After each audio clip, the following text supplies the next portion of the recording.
Hey guys, it's Manny's, and I am going to be doing the end of the world tag, which I found from my friend JD Estrada's page. I will link his down below, and then you can check out what he has to say. I'll do my best. I have something different besides tea. I found this ridiculous thing. It is canned wine. And it comes with a straw. Oh my god, I'm so weak. Okay, I got it out.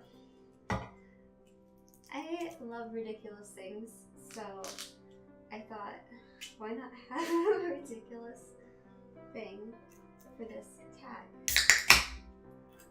And it's the end of the night, and so why not? Why not indulge a little bit?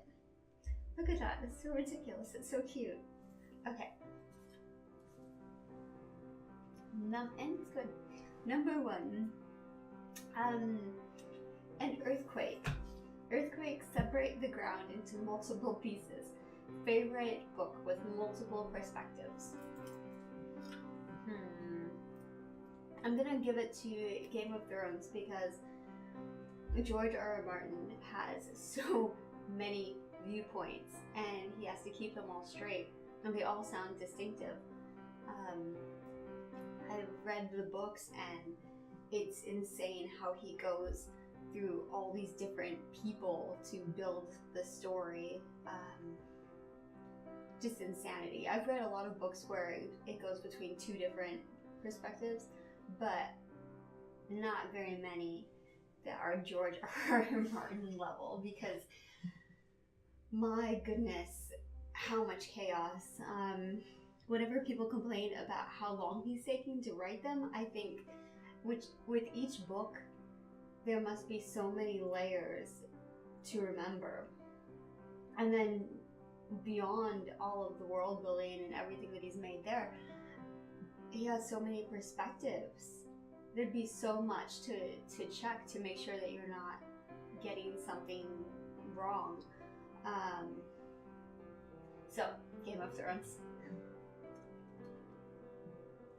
Number 2, an asteroid. You can see an asteroid coming before it hits. What book did you see the plot twist coming way beforehand? Okay, so I am going to pick the Sookie Stackhouse books, which True Blood was based on. I read the whole series, and there were a lot of storylines where I could totally see it coming. But for me, I was okay with it. I still enjoyed it all up until the end, where I didn't like the ending. Oh my god. I always try to be so positive, but I don't think it's gonna hurt Charlene Harris's feelings very much if little old me says that the ending didn't do it for me. I mean, I really enjoyed the series. I read the whole thing. I've read a couple of her other series too that I enjoy. They're just really fun. So the fact that I didn't enjoy the last 50 pages of a book, you know, how it closed up in a way that I didn't want, because, you know, you get so invested as you read all these books and you want a certain ending for your favorite characters. So it's really more on me than on her, I guess, because I had a different vision. So that's okay. I will imagine the ending being the way that I want it to be, because I'm imaginative like that. But yeah, there's a lot of plots that I was like, yeah, I know this is gonna happen, and then it did, and it was actually like a reward for good behavior, for paying attention that I was correct.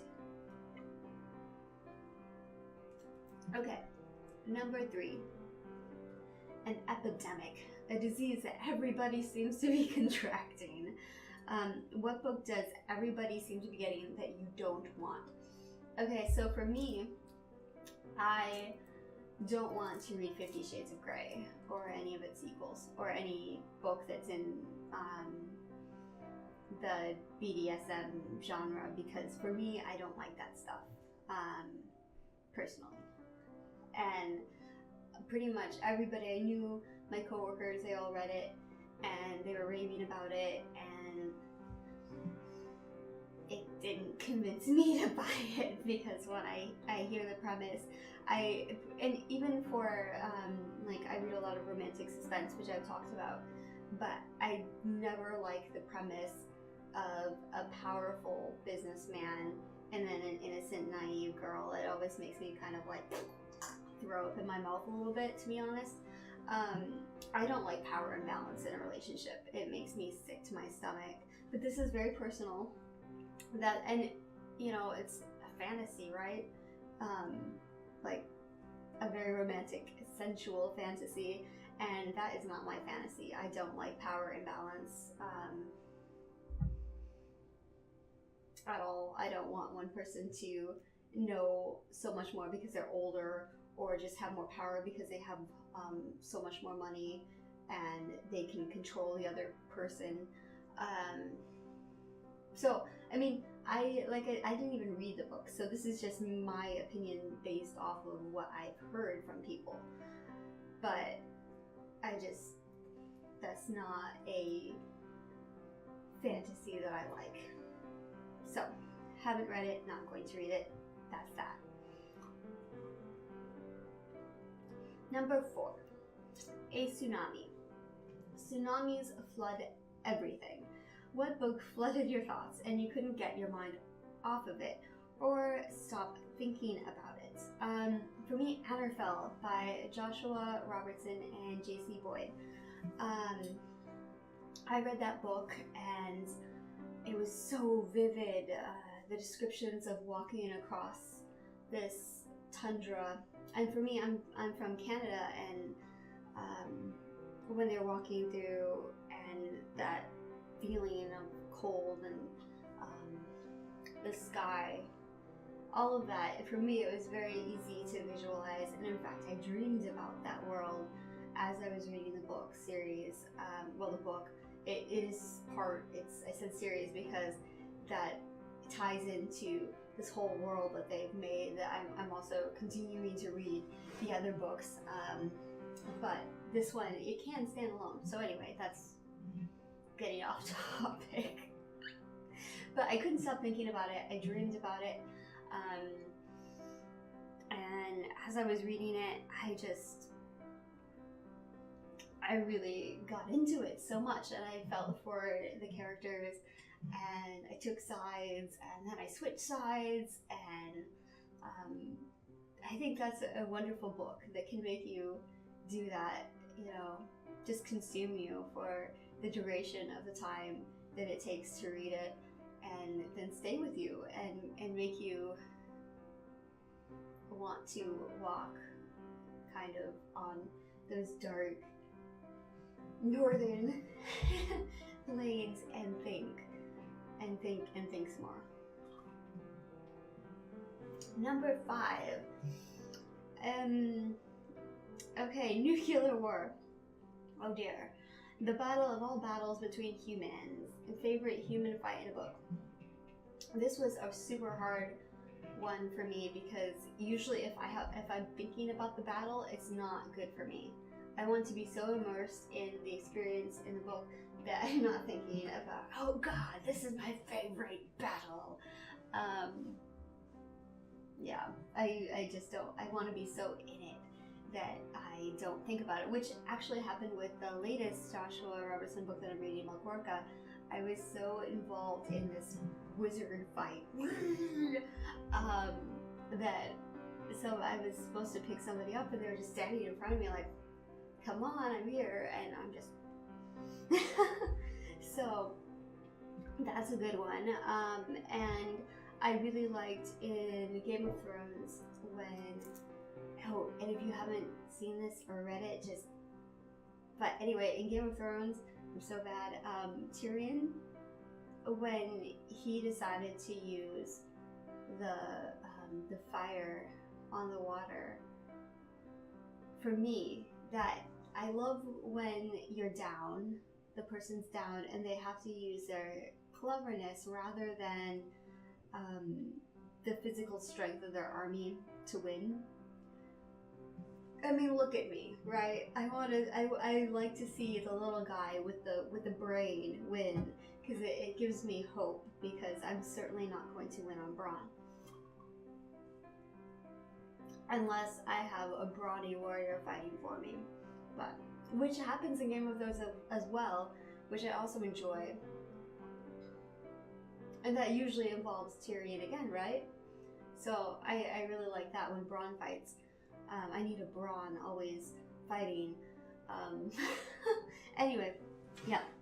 So moving on. Number 6, Alien Invasion, best sci-fi novel. So for me, I'm going to pick the Ender's Game series. I read the whole thing. It's been a long time. I should probably reread it because I'm sure my perspective on a lot of things is different. Ender was not my favorite character, which is crazy because a lot of people, Ender is it. But one of his friends was Bean. I think it was Bean. It's been a long time. So if I got the wrong name, I'm very sorry. But the little guy, of course I root for the little guy. The little guy with the brain, right? I totally rooted for him. And I love that book series, and just how it really stuck with me, how it showed perspective. Perspective is so important, because one side can think that they're doing something really just and really good, and then to the other side it's completely evil, and vice versa, because everybody wants to believe that they're the good ones, right? But it's never that simple. So definitely that series, I really enjoyed that a lot. Okay, let's see. Artificial intelligence. Bumbling. Robots, computers, technology taking over the world. Favorite book you have read on any sort of e-reader? Murder in Absentia by Asaf Mer. And I hope I said his name right. I just watched a video where he was actually talking and he said his name, and I don't know if it's his Australian accent or what, but I'm trying to do it better. I'm trying to say it right. Anyway, I love that book. That is another fantastic book that I pored over, and I did so much research because it is, I love Roman history. I love it. I named several pets after, like Octavia. I had Augustus. I mean, yeah, I love that whole, the rise and fall of the Roman Empire. I have book series and maps and all kinds of stuff. So the fact that he based his fantasy world with like a Sherlock Holmes type character with a mystery, it hits off everything for me. I love mysteries. I love Sherlock Holmes types. I love detectives. I love fantasy, obviously. I love Roman history. I love ridiculous details like fish sauce. Like he talks about fish sauce and the production of fish sauce. And so I had to look it up. I was so excited to get to know about another aspect of Roman history that I hadn't thought about. And it was just fun. It was such a fun book, and it hit all of those really, for me, exciting bits. And it's unapologetic. I love that. I love when a story is unapologetic and it just seems true, and I love it. Anyway, I love that book. Highly recommend it. Freaking awesome. I cannot wait for the next one. And he also has short stories on his website that I have devoured, and you can read those too. Yes, great stuff. Okay, moving right along. End of the World movie. Oh god, am I gonna get the giggles? That's so embarrassing. End of the World disaster movies will continue to be made in Hollywood. Yes, I am. It is embarrassing. Okay, just like book to movie or TV adaptations, What book adaptation are you looking forward to? Okay, I got an answer. American Gods. I am so looking forward to that. By Neil Gaiman, and I love American Gods. It was one of my favorite novels. I love Neil Gaiman anyway. So I'm really excited to see what they do. I have no idea. I hope that it's good. I hope it's good. And then the thing that I would really like to see as a series or a movie, whatever, probably a series, because I feel like if it has a series and they have more time to do something cool, would be a Sandman series, the comics by Neil Gaiman too. I love the Sandman comics. I love them so very, very much. And so I would love to see that. There's so much content. There's so many good stories in it. I mean, so many. And he's still alive, right? We still have a Neil, so they can go right to the source and ask him for more. Just pick them out of his brain if they have to. But he has a ton of stories in that series, so I would love if they made a Sandman series. Oh god, I was sitting on my foot and now it's numb. I hate when that happens. But I was trying to make myself a little taller so I wouldn't have to move the camera. As I had the camera set up for the Brain to Books convention that I was doing all weekend. I'll put a link there so you can see all the videos on Go Indie Now's channel. But that's why I didn't have videos for a few days. I'm sorry about that, but I did this insane author event where I just was on all these panels and I talked with all these authors about all kinds of crazy stuff, and so yeah. So if you are wondering where the content is, there it is. And I had it set up for that, and now I have to adjust it because I'm too short. Oh well. Okay, so I guess, I did all the questions. So that was just a freebie ramble fest. Sorry about that. Okay guys, well, I never know who to tag.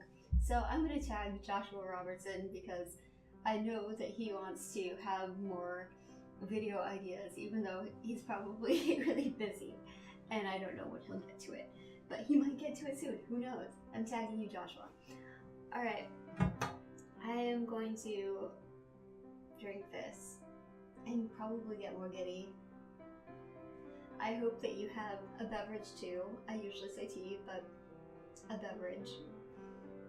And I'll talk to you next time. Goodbye.